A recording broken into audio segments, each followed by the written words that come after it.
Professional curiosity in social work practice. How to apply professional curiosity to practice. Welcome to the fourth presentation about professional curiosity. This is the second presentation where we focus on how to apply professional curiosity to practice. In the previous presentation, we looked at two models. The idea of stepping into the zone of curiosity and how to be curious enough. Indicators were important. Firstly, how they draw our attention to things, but they can also be a framework of mental checks during your intervention. We looked at the areas of disguised compliance and domestic abuse. In this presentation, we will continue to look at professional curiosity in other areas of practice. We'll focus on working with fathers and how other agencies, such as education, help us understand the child's day-to-day life. We'll also look at how tools can be used to structure some of the questions we may be asking when we are digging deeper. Working with fathers is an area of practice that I have a lot of professional experience. It draws a lot of attention because it is underdeveloped. There is a developing acceptance that men have been forgotten and marginalised in child protection. The key focus tends to be on mothers, who are seen as the main caregivers. Men, stereotypically, seen as abusers. There is a lot of useful ideas in the NSPCC briefing called Unseen Men, Learning from Case Reviews. This is focused specifically on factors to do with men and the way they are part of the complex systems of families. The briefing reminds us that men can play a vital role in their children's development and well-being and have a major influence on the children they care for. The briefing is titled Unseen. The finding is that men are unseen due to a lack of professional engagement with men, insufficient curiosity about the men in families and their roles and influences, continuing over-focus on the quality of care children receive from their mothers, inadequate information sharing between services. Professionals avoiding asking mothers about the men in a child's life because they were worried that the questions were invasive. This led to professionals not being aware of an adult male's presence in a home and the true amount of time that he was spending with a child. Another example was when practitioners meet new men in a child's life. They don't always check what role that man was playing within the family and how much influence they had. You can understand how a practitioner may do this when there is a new relationship being established between the mother and a new partner. That role may seem transient or temporary, but of course, over time, the significance of that role within the family can change. There were practical examples of practitioners asking male caregivers about changes in a child's behaviour, and the answers given were taken very much at face value. There wasn't much checking into their explanations. When it came to face-to-face meetings, some male caregivers deliberately avoided meetings with professionals. They did this for several reasons. Some because they didn't think they'd been listened to, others because they expected to be seen as difficult. In other cases, the men were just suspicious of services and avoided all contact with services. If we look at this from the practitioner's perspective, men who were perceived as being threatening or intimidating were avoided. Professionals didn't feel comfortable or safe engaging with them.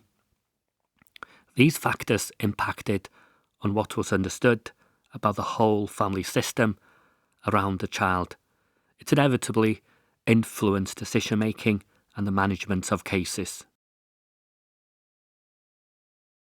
Some of the questions we need to ask about men in a child's life include making sure we know who any men are, who live with or spend time with the family, understanding their role, getting the spelling of their names accurate and any addresses associated with them, being clear about how involved the father or the male caregiver is in the child's life.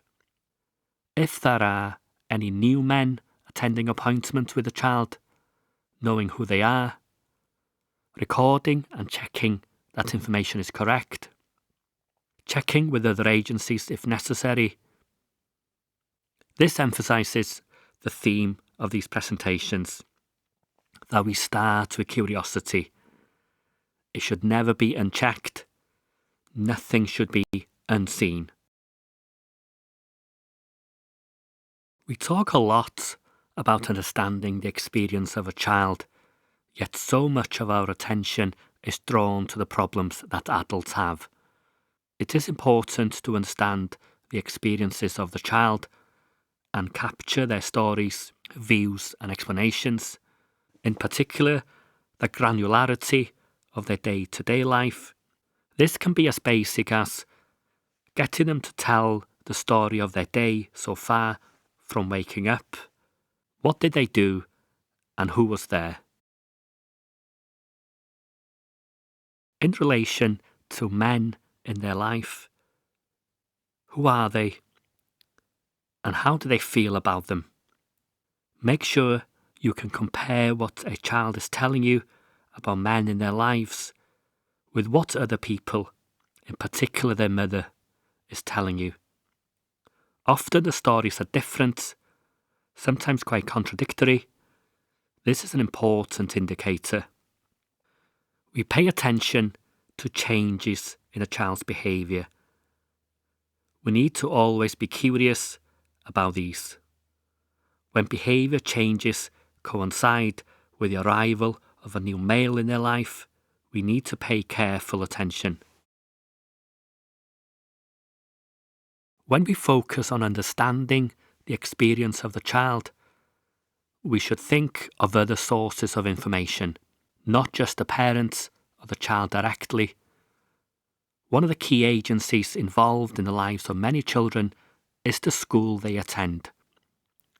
Staff in school are usually well placed to notice how well a child or a young person is. They have contact with them nearly every day. Staff in schools can also observe changes in children, things like their appearance, behaviour, alertness or appetite. They can provide a degree of monitoring of the child's welfare. They can be the eyes for other practitioners working with the child or the young person. It is important that we use the potential of other agencies to tell us about important changes. School settings offer a lot of potential. Cultivating these relationships becomes an important part of effective safeguarding intervention. The last part of this presentation on how is to think of models or tools as ways of facilitating curiosity. There are several assessment tools available to support assessments. Examples in children's services would be Home Conditions Tool, Graded Care Profile, Change Tools, and Strengths and Difficulties. If you imagine working with a family and you had concerns about neglect, during your visit you try to follow your curiosity.